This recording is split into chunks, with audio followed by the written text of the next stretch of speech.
प्रिय विद्यार्थियों, BA part first में ऑनलाइन शिक्षण के अंतर्गत समाज शास्त्र में ये हमारा तीसरा वीडियो है।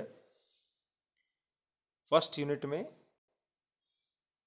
और फर्स्ट वीडियो में आपने देखा कि व्हाट इज सोशियोलॉजी, समाज शास्त्र क्या है, और दूसरे वीडियो में हमने चर्चा की थी कि भारत में समाज शास्त्र का विकास किस प्रकार हुआ और किस किस रूप में सोशियोलॉजी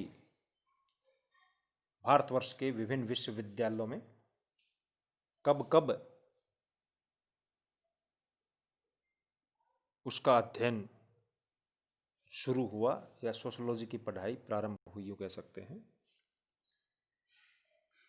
आज समाज शास्त्र का अर्थ स्पष्ट करने के बाद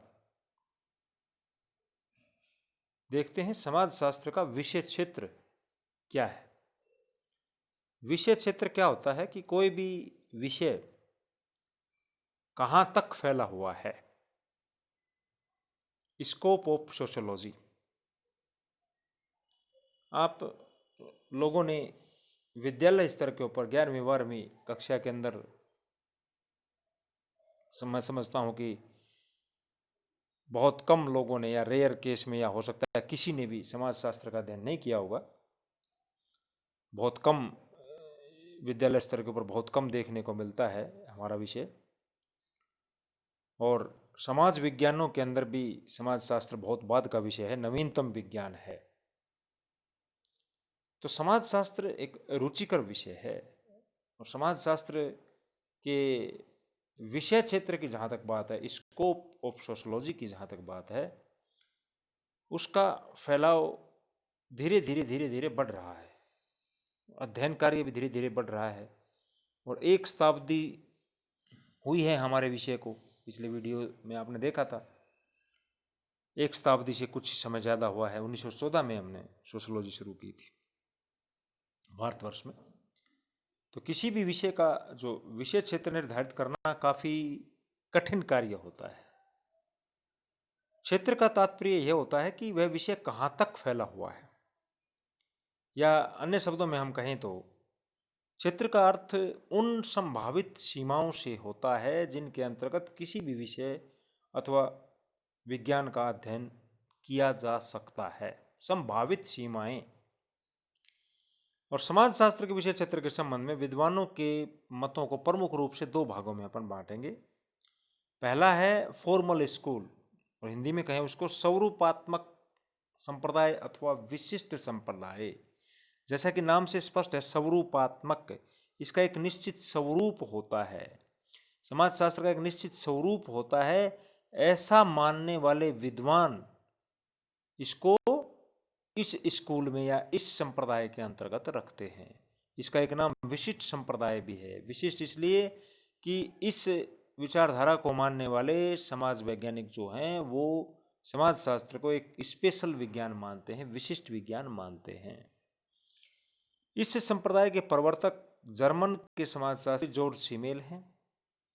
और जॉर्ज सिमेल के अतिरिक्त अन्य विद्वानों में वीरकांत, वान वीज, मैक्स वेबर और टॉनीज के नाम प्रमुख रूप से आते हैं।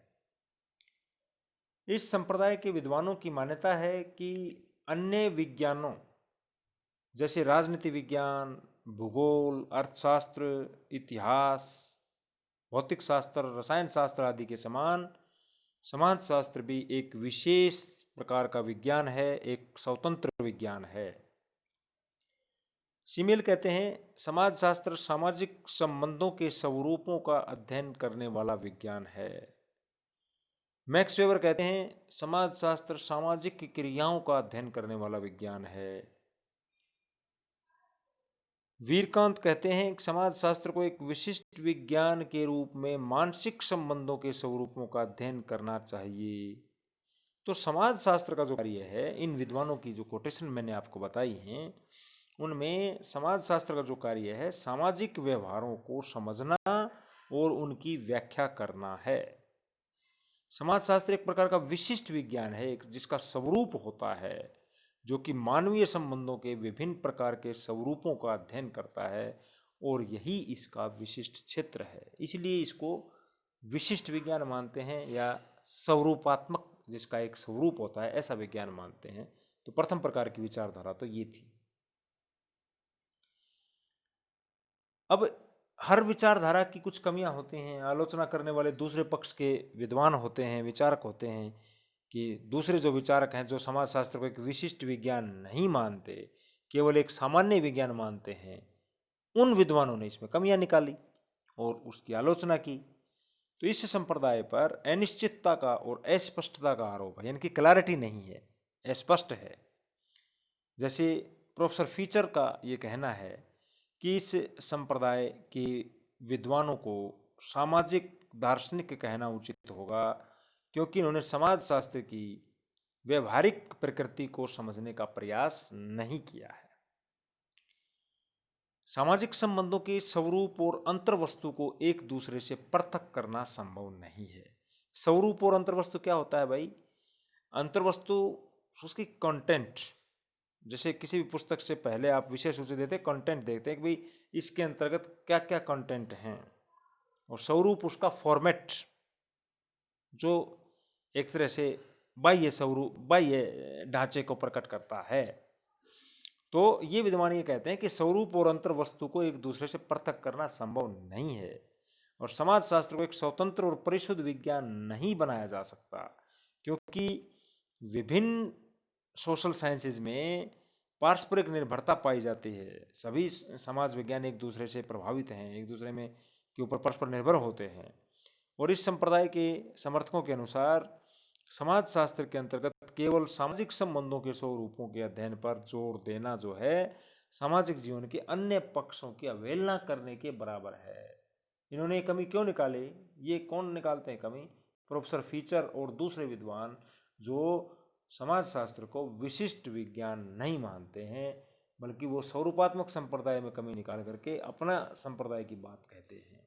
वो ये मानते हैं कि समाजशास्त्र एक स्वतंत्र विज्ञान नहीं है, नहीं बनाया जा सकता उसको, क्योंकि दूसरे विज्ञानों से उसको बहुत कुछ लेना पड़ता है, निर्भर रहता है दूसरे विज्ञानों पर, और वैसे भी समाजशास्त्र नवीन विषय है। दूसरा जो संप्रदाय है समाजशास्त्र का विषय क्षेत्र के संबंध में, या दूसरी जो विचारधारा के विद्वान जो हैं, वो मानते हैं, दूसरे संप्रदाय का नाम है समन्वयात्मक संप्रदाय, या इसको हम कह सकते हैं सामान्य संप्रदाय, जो सोशोलॉजी को एक विशिष्ट नहीं बल्कि एक सामान्य विज्ञान मानते हैं, जनरल साइंस मानते हैं, सिंथेटिक्स को। इस संप्रदाय के प्रमुख समर्थकों में कौन कौन विद्वान हैं? सोरोकिन अमेरिका से हैं, दुर्खिम, हाबहाउस और गिन्सबर्ग आदि विद्वान, जो समाजशास्त्र को एक विशिष्ट विज्ञान बनाने की अपेक्षा उसको एक सामान्य विज्ञान बनाने के पक्ष में है, उसके को मानने वाले लोग हैं कि इसको एक सामान्य विज्ञान अपन माने। जैसे हाबहाउस कहते हैं, समाजशास्त्र को अन्य सभी सामाजिक विज्ञानों के प्रमुख सिद्धांतों और सार तत्वों के बीच पाए जाने वाले सामान्य तत्वों का पता लगाना और उनका सामान्यीकरण करना है। जैसा कि नाम से स्पष्ट है, विभिन्न जो तथ्य पाए जाएंगे, विभिन्न जो सिद्धांत हैं समाजशास्त्र में, उन के बीच में तालमेल स्थापित करना, समन्वय स्थापित करना, इसलिए इसका नाम क्या हुआ? समन्वयात्मक संप्रदाय। दुर्खिम प्रसिद्ध फ्रांस के विद्वान, पहले समाजशास्त्र को एक विशिष्ट विज्ञान बनना है और फिर अन्य विज्ञानों के साथ अपने स्वतंत्र नियमों का विकास करना है, तत्पश्चात उसे एक सामान्य विज्ञान के रूप में अन्य समाज विज्ञानों के साथ समन्वय स्थापित करना है। तब इसका नाम है समन्वयात्मक संप्रदाय।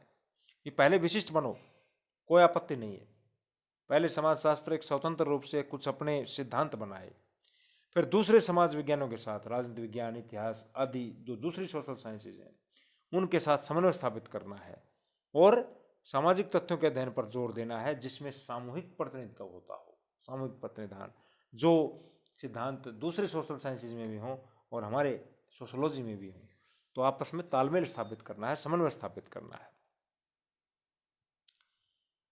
इस विचारधारा के विद्वानों की भी आलोचना, जैसे इन लोगों ने विशिष्ट संप्रदाय वाले विद्वानों की आलोचना की थी, ठीक उसी प्रकार विशिष्ट और स्वरूपात्मक संप्रदाय में विश्वास करने वाले विद्वानों ने समन्वयात्मक संप्रदाय अथवा सामान्य संप्रदाय के विद्वानों की आलोचना की।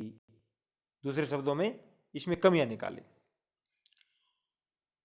यदि सभी प्रकार के सामाजिक तथ्यों और घटनाओं का अध्ययन किया जाने लगे सोशोलॉजी में, तो वो अन्य समाज विज्ञानों की खिचड़ी और एक हरपन वाला विज्ञान बन जाएगा, ऑलराउंड जिसको बोलेंगे, जो कि उचित नहीं होगा।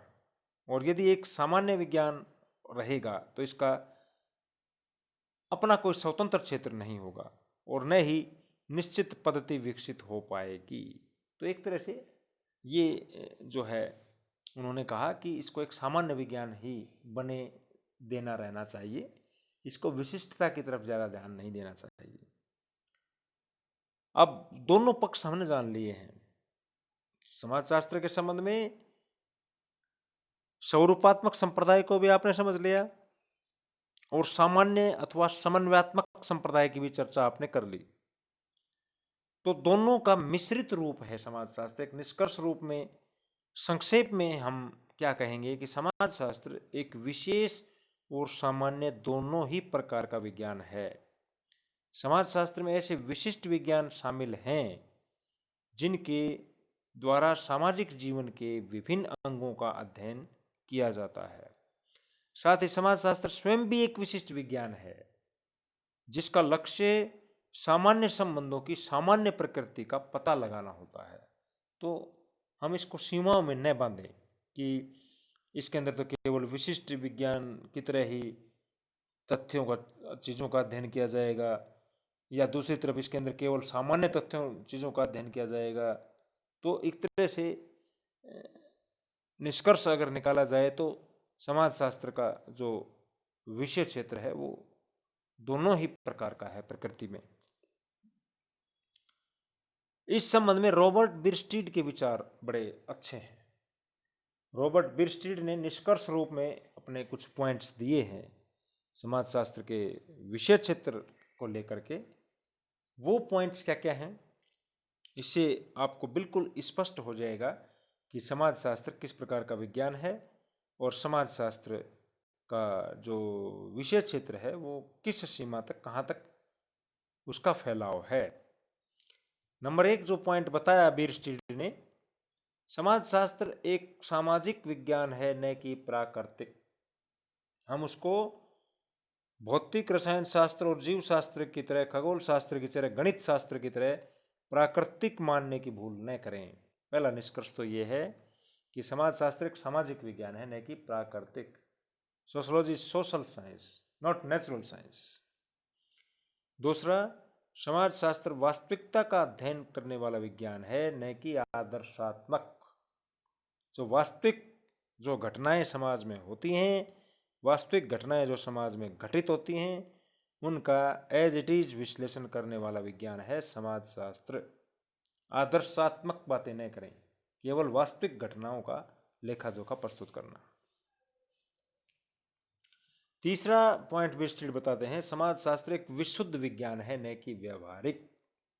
व्यवहारिक जो विज्ञान होते हैं वो समस्याओं का समाधान भी प्रस्तुत करते हैं अपनी तरफ से, जबकि जो विशुद्ध विज्ञान होते हैं वो एज इट इज क्या है तक का अध्ययन उसमें सम्मिलित होता है। समाजशास्त्र एक अमूर्त विज्ञान है, मूर्त नहीं। अमूर्त वो चीज़ होती है जो महसूस की जाती है, अनुभव चीज़, अनुभव करने वाली चीज़। मूर्त या कॉन्क्रीट वह होती है जिसको देख सकते हैं, छू सकते हैं चीज़। घटनाएं, समाज अपने आप में एक अमूर्त व्यवस्था है। लोगों के समूह को हम समाज कहेंगे, एक अपूर्ण चीज़ है। समाजशास्त्र के विद्यार्थी होने के नाते समाज का कुछ और अर्थ होता है। मात्र व्यक्तियों के समूह को समाज नहीं कहा जा सकता, वो तो एक मूर्त संगठन है, मूर्त समूह है, और उसका ही अध्ययन हो समाजशास्त्र नहीं। सामाजिक संबंध जो अमूर्त चीज़ है, अनुभव करने वाली चीज़ें हैं, उनका विज्ञान है समाजशास्त्र। नंबर 5 है, यह सामान्यकरण करने वाला विज्ञान है, जनरलाइजेशन। कोई घटना समाज में घटती है, उसका अध्ययन होता है, सर्वेक्षण कार्य होते हैं, और फिर निष्कर्ष रूप में जब उसके बारे में पर्याप्त अध्ययन और जानकारी हमारे पास हो जाती है तो उसका सामान्यीकरण होता है। सामान्यीकरण वो प्रक्रिया होती है जो एक घटना के बारे में जिसको अध्ययन कर लिया उसको पूरे समाज पर लागू होती है वो चीज, सामान्यीकरण प्रक्रिया। समाजशास्त्र एक तार्किक और अनुभव सिद्ध दोनों ही विज्ञान है। नेक्स्ट पॉइंट बीरस्टीड ने बताया जो कि समाजशास्त्र एक तार्किक और अनुभव सिद्ध दोनों ही प्रकार का विज्ञान है, रैशनल और इम्पीरिकल। इम्पीरिकल अनुभव सिद्ध वो होता है जिसमें शोध के द्वारा, वर्षों के अनुभव के द्वारा चीजें जुड़ती हैं, तब जाकर के उन चीजों का सामान्यीकरण होता है जो सत्य की कसौटी पर सच होती हैं, प्रमाणित होती हैं। और लास्ट वाला इसमें है समाजशास्त्र एक सामान्य विज्ञान है, न कि विशिष्ट। निष्कर्ष रूप में यही चीज आ गया है, पहले विशिष्ट बनो, बाद में सामान्य बनो। और यही चर्चा हमने ऊपर की है समाजशास्त्र के विषय क्षेत्र को लेकर के कि समाजशास्त्र नामक विषय का फैलाव कहाँ तक है, उसकी सीमाएं कहाँ तक हैं, और क्या वह विशिष्ट है, क्या वह सामान्य है, अथवा दोनों है। तो कुछ विद्वान उसको मान लेते हैं कि समाजशास्त्र एक विशिष्ट प्रकार का विज्ञान है जिसका एक निश्चित स्वरूप होता है, इसलिए पहले संप्रदाय का नाम स्वरूपात्मक संप्रदाय अथवा विशिष्ट संप्रदाय पड़ा। तो दूसरी तरफ कुछ दुर्खिम और सोरोकिन, हाबाउस जैसे बड़े विद्वान हैं जो ये मानते हैं कि समाजशास्त्र में विशिष्टता जैसी कोई बात नहीं, पहले कुछ अपने उसके विशिष्ट सिद्धांत जरूर होते हैं लेकिन वो सामान्य रूप से पूरे समाज पर लागू होते हैं। इसको एक सामान्य विज्ञान ही मानना उचित होगा। तो इस प्रकार से सोशोलॉजी जो है वो एक सोशल साइंस है, जो कि और भी जो पहले वाले जो समाज विज्ञान है, इतिहास, राजनीति विज्ञान और भूगोल अर्थशास्त्र, वैसे ये भी एक समाज विज्ञान है जो कि नवीनतम है, नया है। Thank you.